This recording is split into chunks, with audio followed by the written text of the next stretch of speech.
Hi friends, welcome to Zeenath's world. இன்னைக்கு நம்ம பண்ண போற ரெசிபி துவரம் பருப்பு துவையல்.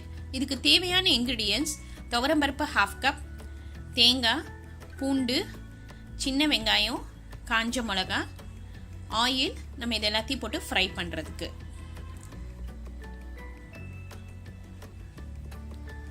இங்க நான் அடுப்புல pan வச்சிருக்கேன். அதுல நம்ம 2 டேபிள் ஸ்பூன் ஆயில் ஊத்திக்கலாம்.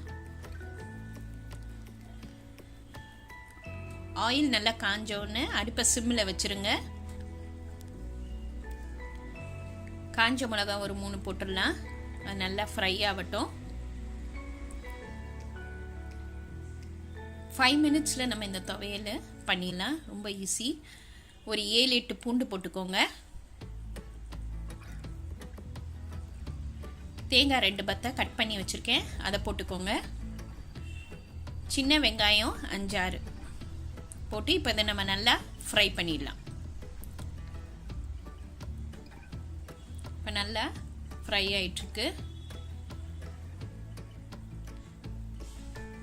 நல்லா ஃப்ரை ஆகிடுச்சு. நம்ம இப்போ அதை ஒரு பிளேட்டில் போட்டுடலாம்.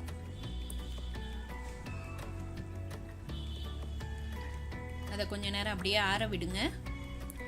இப்போ நம்ம அதே பேனில் அதே ஆயில்லையே துவரம் பருப்பை நல்லா ப்ரௌன் ஆகிற வரைக்கும் ஃப்ரை பண்ணிடலாம். இந்த துவையல் எங்கள் அம்மா தான் எனக்கு சொல்லி கொடுத்தது. இப்போ இந்த ஃபீவர் அந்த மாதிரி டைமில் உடம்பு சரியில்லைன்னா நம்ம சுடு கஞ்சி வச்சு இந்த துவையல் சாப்பிட்டோன்னா அவ்வளோ டேஸ்ட்டாக இருக்கும். வீட்டில் உள்ள பெரியவங்களுக்கு இந்த துவையல் பண்ணி கொடுங்க, உங்களை ரொம்ப பாராட்டுவாங்க. நல்லா ப்ரௌன் ஆயிடுச்சு பாருங்க.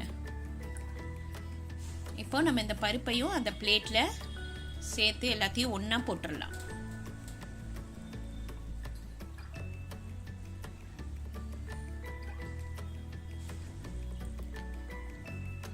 இப்போ நம்ம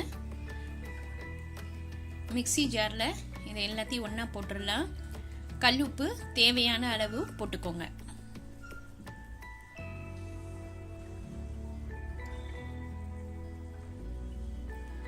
ஃபஸ்ட்டு ஒரு 2 சுற்று கரகரப்பாக அரைச்சிட்டு அதுக்கப்புறம் லேசாக தண்ணி ஊற்றிக்கோங்க. இதை ரொம்ப ஸ்மூத்தாக அரைக்கக்கூடாது, கரகரப்பாக தான் இருக்கணும். இங்கே பாருங்கள், அம்மியில் அரைச்சா அது ஒரு டேஸ்ட்டு, மிக்சியில் அரைக்கிறதும் நல்லா தான் இருக்கும்.